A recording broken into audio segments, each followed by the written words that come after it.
Let's go to describe the Cobalt XX member used by our Sysplex. Cobalt XX is one of the required Barmley members used to define a Sysplex environment. In this environment, Cobalt XX of sys1.barmlib defines a cross-system coupling environment for the system. There must be a Cobalt XX member specified for each ZOS image that is to be IPL'd into the Sysplex.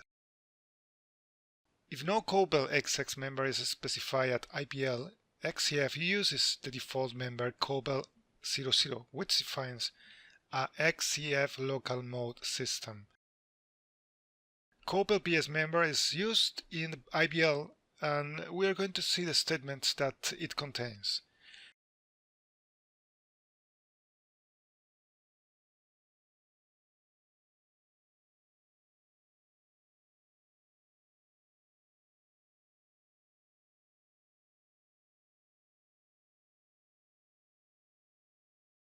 At the top, the Cobalt statement describes the Sysplex that the ZOS image is to be IPL'd into. Sysplex identifies the Sysplex the IPLing image wishes to join. pCobalt identifies the Sysplex Cobalt dataset that is to be used as a primary dataset. The Sysplex Cobalt dataset is used by XCF to maintain information about the systems in the Sysplex as well as the XCF groups and members that are defined. Cobalt identifies the Sysplex Cobalt dataset that is to be used as the alternate dataset. An alternate Cobalt dataset is recommended so there is no single point of failure in the Sysplex. XCF maintains the same information in both Cobalt datasets. If there is a problem with the primary dataset, XCF automatically switches to the alternate Cobalt dataset.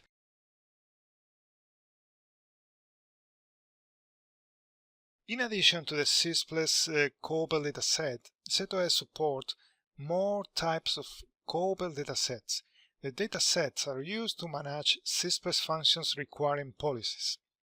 A policy is a set of rules and actions that the systems in a Sysplex are to follow when using certain ZOS services. A policy allows ZOS to manage specific resources based on the installation's requirements with little or no operator intervention. The policy may govern all or part of the Sysplex. Unlike the Sysplex Cobalt dataset, the non-Sysplex Cobalt datasets are not required by the Sysplex. The datasets are only required if the opening functions is to be exploited. Also, unlike the Sysplex Cobalt datasets, these Cobalt datasets may not need to be accessed by all systems in the Sysplex. The accessibility requirements are controlled by individual components, services.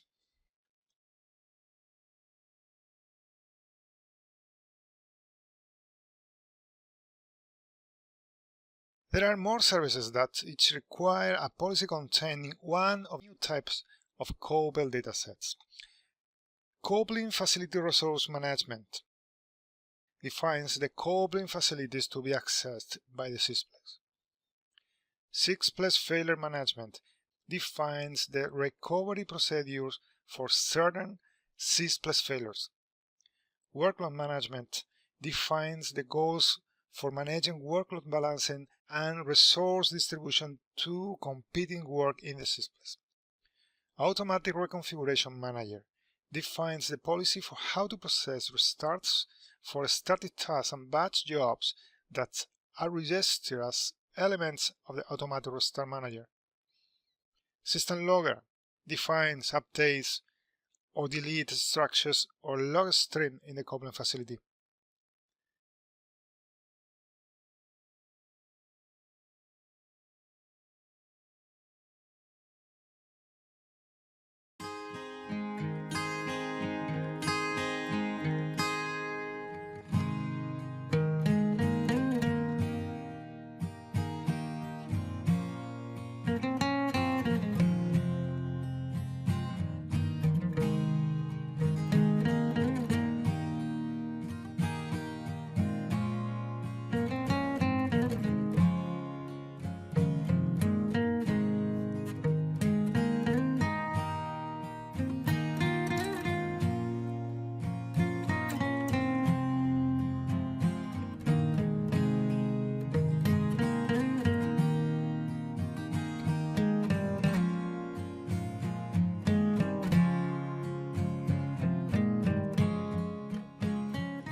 Let's talk about transport classes. It is a way of grouping XCF signaling resources and assigning XCF to a given set of resources. When an application sends a message to XCF for delivering to another member of the same XCF group, XCF assigns the message to the most appropriate transport class based on the message side, the XCF group that issued the message, or both. In most cases, the size of the message should be used to determine the best transport class because this results in the most efficient use of the available buffers. For the majority of customers, 3 or 4 transport classes is sufficient. In most Sysplexes, over 90% of XCF messages tend to be less than 1 kilobyte, so you should always have a transport class with a class length of 956. XCF takes 68 bytes for his own use. The distribution of messages larger than 956 bytes varies from one customer to another and depends on your mix of software products and the application design and behavior. Many customers define a transport class large enough to carry the largest possible XCF message, class length of 62,464. For the remaining transport classes, a typical class length value is 8,124, 12,220, or 20,412. When implementing signaling through a list structure, we have to use the strname keyword or the pathing or pathout statement to specify the name of the list structure you want to use for pathing or pathout on that system. If you assign a structure to a transport class, every outbound signaling path that CentOS starts through that structure to other systems is also assigned to that transport class. If the list structure is not explicitly assigned to a transport class, it is implicitly assigned to the default transport class. So are structures for pathing and pathout and default class. Are structures for def8k class and for the largest message class.